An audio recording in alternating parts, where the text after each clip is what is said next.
Everybody, always. I've always done it this way. This is the way it's always been. You know, we've always done it like this. We can't change it now. This is routine. This is tradition. It's always been this way. Are we doing it this way because God said to? Are we doing it this way because it's biblical? Are we doing it this way because it's the way it's supposed to be done? Or are we doing it this way because it's habit, it's tradition, and it's comfortable?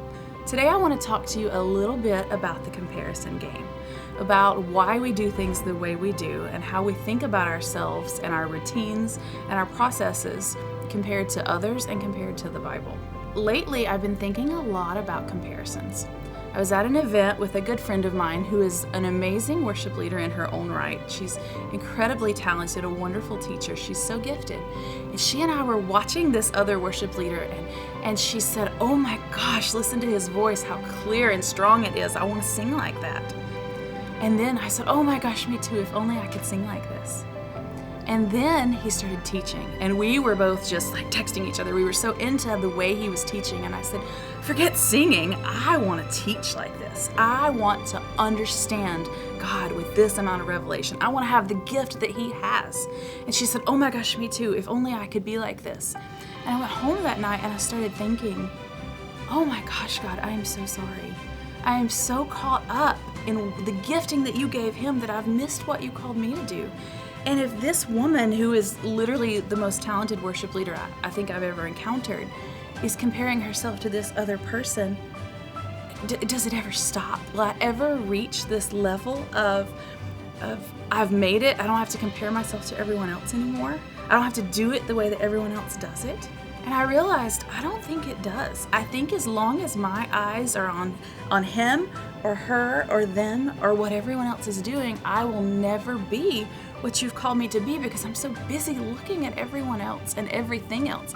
And I'm looking at me and I'm not looking at you. See, the problem is when my eyes are focused here, or my eyes are focused here, or my eyes are focused here, then they're not focused here. So I'm missing what you called me to do and what you called me to be. And rather than running with you and trying to get better and better at what you called me to do, I'm just so worried about trying to keep up with them. I'm playing the comparison game. Everybody always does it like this, so I also have to do it like this.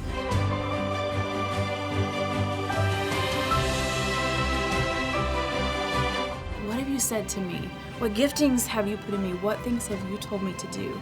And I've got to seek your face and get in your word and get better at doing those things, because that is how I'm going to get further.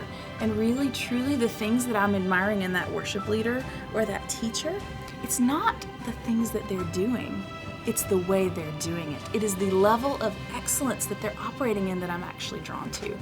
So rather than try to be the best singer when I actually don't even sing, or try to be the best teacher, what if I get closer to you and I focus on you? What if I focus on God and then I let him build the things in me that he's building in them? What if I actually dig that same well that they're digging? Without even realizing it, I'm going to get to where they are because I'm doing the things they're doing. They're taking it further and deeper, and they're walking in their calling as best as they can at this level. They're on a journey too. And I'm sure that if you look back at their earlier days, it would be rocky just like mine. But they're going after it, and they're keeping their eyes locked on Jesus. And yeah, sometimes we do look at ourselves and we say, how did I do here? Did I shape up? Do I need to step up my game? Because there is a little bit of, it's healthy to compare sometimes and know that you can get better. But the trap is when we get lost in it. The trap is when we say, oh my gosh, look what they're doing. I'm not as good as they are. I don't look like they look. I don't act like they look. Because then all of a sudden my eyes are on them and my eyes are on me and my eyes are not on Jesus. We got to focus on the King, because we become what we behold. So if we're looking at magazines, if we're reading Cosmo instead of the Word, then we're becoming what we're beholding. See, the tendency is to look at the girl on the cover of that magazine and think, I gotta be just like her. I gotta look just like this because this is what the world expects from me. This is the standard.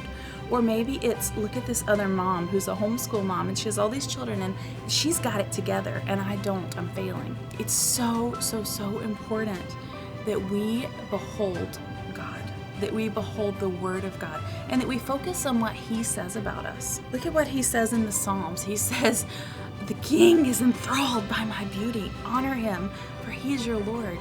Look at Romans. You are a son or daughter, an heir of God. If you look at the Bible, he will tell you who you are and what he thinks about you. And you don't have to look at all these worldly sources, because he's there telling you repeatedly, like, this is truth. The word of God is truth.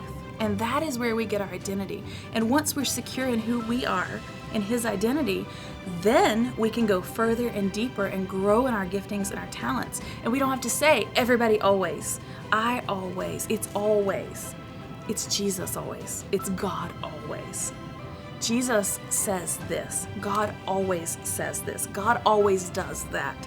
And once it's Jesus always, once you're beholding him, then you can walk in your identity, you can walk in your calling, and you can grow closer to him, moving in excellence with him.